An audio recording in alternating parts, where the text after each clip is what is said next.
Au, au, au, ion, ion, miau, miau, miau, cocorocó. O animal é tão bacana, mas também não é nenhum banana. Olá, é assim que eu começo este vídeo de hoje, com este trecho da clássica peça infantil Os Saltimbancos, uma peça de origem italiana e que foi adaptada para o português por Chico Buarque de Holanda e que estreou no Brasil em 1977. Os Saltimbancos conta a história de 4 animais, um cachorro, uma gata, um jumento e uma galinha. Eles se revoltam com a forma como são tratados pelos humanos e resolvem fugir e tentar a vida na cidade grande.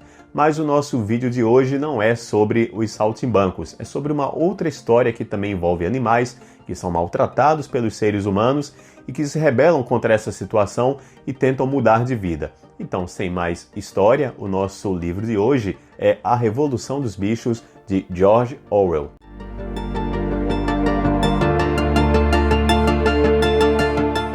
Bom, esse aqui é o livro A Revolução dos Bichos, é uma edição da Companhia das Letras. Vocês veem que não é um livro tão extenso, em uma tarde ou duas você pode até ler o livro completo. E essa edição aqui ainda tem alguns apêndices, alguns deles até escritos pelo próprio autor, explicando, por exemplo, o porquê de escrever essa obra, quais as ideias que ele queria passar quando escreveu o livro. Então é um livro de fácil leitura.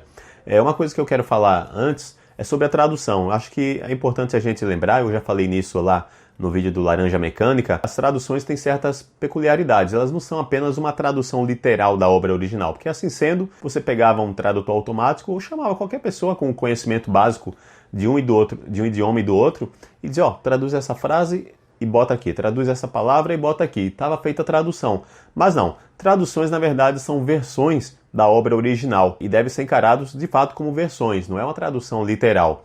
E por serem versões, o contexto histórico, o contexto social, aquela localidade para a qual o livro se destina, tudo isso vai interferir nessa nova versão que é a tradução do livro.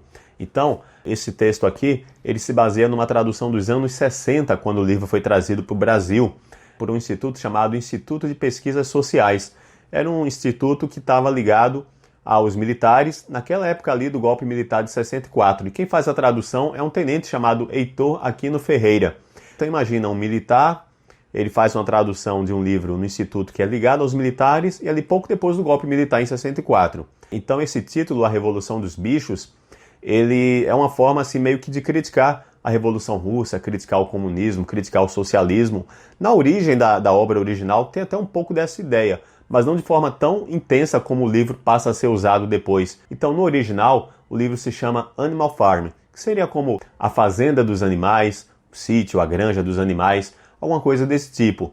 E aí, vê-se que não era a revolução dos bichos. Então a revolução tem essa ideia meio que de dizer, a revolução dos animais aí, no que é que deu. Então por isso que o livro tem esse nome, A Revolução dos Bichos. Mas hoje você vai encontrar na livraria diversas outras versões, diversas outras traduções, inclusive de outras editoras, além da Companhia das Letras, com esse nome original, A Fazenda dos Animais. Aí você pensa, será que é o mesmo livro? É o mesmo livro sim, numa nova tradução, com essa releitura do porquê de usar revolução ou de usar o título original. Além disso, a enxurrada de versões de A Fazenda dos Animais ou A Revolução dos Bichos se deve também ao fato de que a obra de George Orwell entrou em domínio público agora em 2021. No 1º de janeiro, após a morte do autor, quando se faz 70 anos dessa data, a obra entra em domínio público. Isso é uma convenção assinada pelo Brasil, pela Inglaterra, terra do autor, e outros países. Então a obra está em domínio público, então por isso ficou mais fácil de trazer o livro para o Brasil, fazer novas edições. Tanto A Revolução dos Animais, ou A Fazenda dos Animais, como 1984, são livros que eles têm na sua essência algo assim contra regimes totalitários. E a gente sabe que no mundo, e no Brasil não é diferente, a gente está no momento em que a democracia vem sendo atacada, a democracia vem sendo colocada em xeque. Então é um momento onde é mais do que necessário a leitura de obras como essas. Então, falando aí da questão da tradução, encerrado esse ponto, vamos falar agora da obra em si, da história da Revolução dos Bichos. Eu vou tratar aqui a Revolução dos Bichos porque esse é vamos dizer assim, o título mais conhecido, foi o título com o qual eu conheci o livro. Mas lembrando que você também pode encontrar A Fazenda dos Animais aí nas livrarias.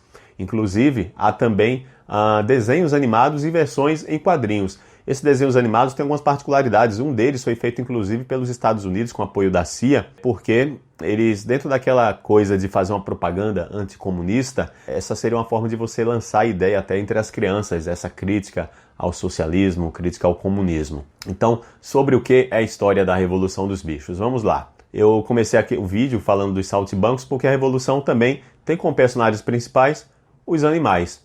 Isso é uma característica aí que em literatura se chama até de antropomorfismo. É quando você dá aos animais características humanas. E é o que acontece. A história é contada por eles do ponto de vista deles.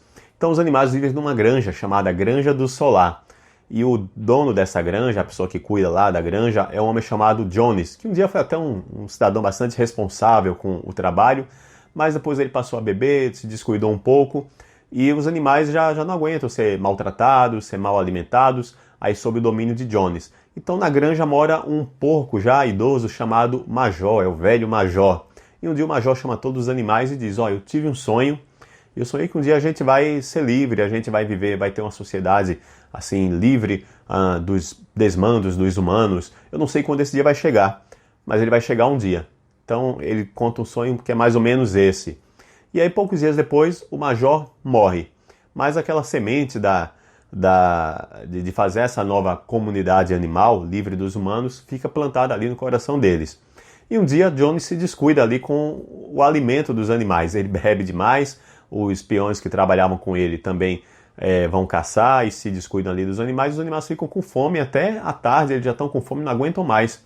Então eles se rebelam. A tal revolução nem é tão tratada no livro como revolução, mas muito mais como rebelião. A palavra rebelião aparece várias vezes na história. Então eles se rebelam e terminam expulsando Jones e os funcionários dele da granja, da fazenda. E a partir daquele momento começa uma nova comunidade ali entre os animais, com a liderança de dois porcos chamados Bola de Neve e Napoleão. Os porcos seriam assim mais ou menos como se fossem os animais com um melhor raciocínio, com uma maior inteligência, e por isso eles lideram esse processo. E no começo há uma convivência razoavelmente pacífica entre Napoleão e Bola de Neve. Só que aí começam a surgir algumas discordâncias.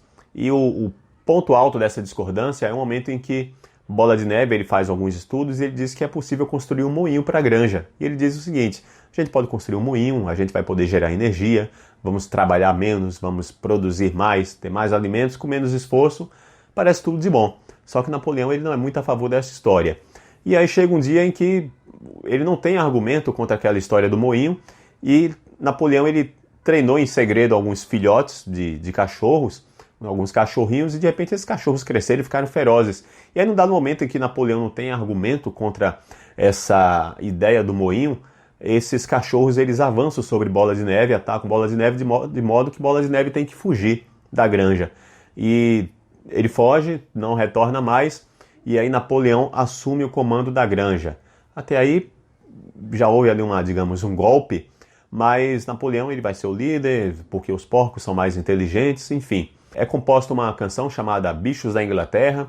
Essa canção é como se fosse vamos dizer assim, um viva à liberdade dos animais, um viva ao mundo dos animais sem o domínio dos humanos. Além disso, os animais eles passam a ter 7 mandamentos do chamado animalismo. Então esses mandamentos são os que se seguem aqui, que eu vou ler para vocês.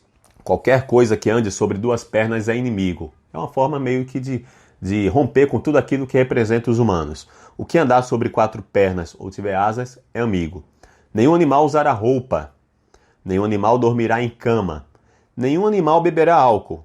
Nenhum animal matará outro animal. E o último mandamento diz o seguinte: todos os animais são iguais. As ovelhas, dentro aí da ordem social, digamos assim, elas são um animal assim mais, perdoe as ovelhas, mas vou dizer aqui entre aspas, mais burrinhos assim, eles não têm uma capacidade de raciocínio tão grande, então eles vão meio que, ali, com perdão do trocadilho, vão meio que com a boiada. Então é ensinado às ovelhas um grito que é o seguinte: 4 pernas bom, 2 pernas ruim. Então sempre que tem alguma discussão, algum debate lá na granja, algum ponto de discussão, as ovelhas elas meio que acabam com a discussão gritando 4 pernas bom, 2 pernas ruim. E aí não tem mais como, quando elas quebram a linha de raciocínio, não tem mais o que discutir. Isso Napoleão gosta disso, é uma forma ali de a opinião dele sempre prevalecer, porque sempre que alguém contesta, 4 pernas bom, 2 pernas ruim e acaba a discussão. Uma outra coisa que acontece ao longo da história é que Napoleão ele passa simplesmente daquele cidadão que deu o golpe, mas que promete tudo do bom e do melhor para os animais, e ele começa a se tornar um tirano.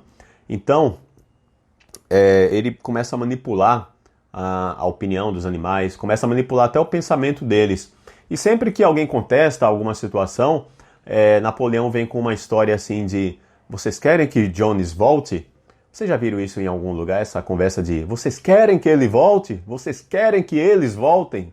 Então, é por isso que Tolstói diz assim: se queres ser universal, começa por pintar a tua aldeia. As histórias elas podem passar décadas, elas podem se passar em lugares diferentes, mas no fim as histórias são todas sobre nós, são sobre seres humanos. Mesmo numa situação como a Revolução dos Bichos, onde os animais, mas esses animais estão antropomorfizados, eles têm reações humanas. Então os humanos eles querem ser felizes, às vezes querem poder, e às vezes eles podem exagerar em busca desse poder, que para alguns pode ser a própria realização, a própria felicidade que ele tanto busca. Então Napoleão ele começa a obrigar os animais a trabalharem mais e mais. Essa história do moinho, que ele não era muito a favor, ele começa a vender essa ideia, e o pior, ele começa a vender a ideia como se fosse dele.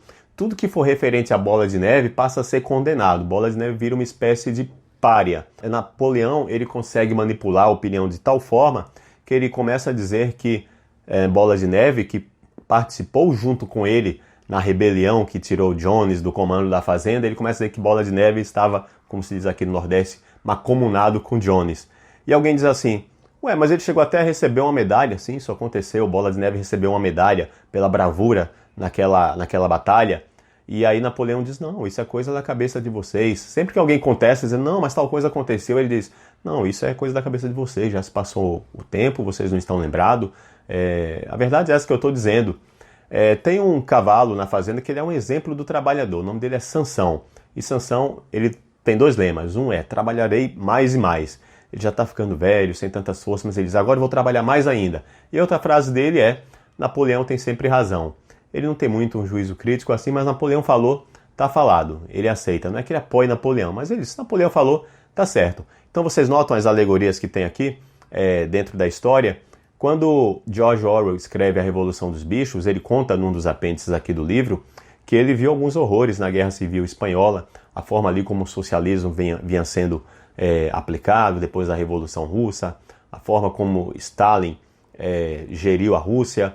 E até diz: eu não conheço a Rússia além do que a gente conhece por jornais e por revistas, mas o que eu posso entender é isso aqui. E aí ele quer fazer uma crítica ao socialismo, uma crítica como esse socialismo foi implantado, porque ele em si comungava de ideias socialistas, mas ele era contra a forma como esse socialismo estava sendo colocado nos países onde ele era aplicado, onde ele era implementado. E aí ele não tinha muita ideia de como é que ia escrever isso. E um dia, alguns anos depois da ideia de escrever o livro, ele vê um menino batendo num cavalo. E ele pensa o seguinte: se esses animais tivessem noção da força que eles têm juntos, eles nunca passariam por isso, eles não deixariam um humano bater neles dessa forma. Então vocês veem aqui, por exemplo, Napoleão é como se fosse uma personificação do Stalin. E aí tem o trabalhador, o proletário, né, que é aí o cavalo Sansão. Tem as ovelhas, que é aquela figura ali que vai para onde a maré está levando, ela só faz barulho, mas não consegue nem raciocinar por si própria, coitada. Mas ela faz um barulho e acaba com qualquer discussão.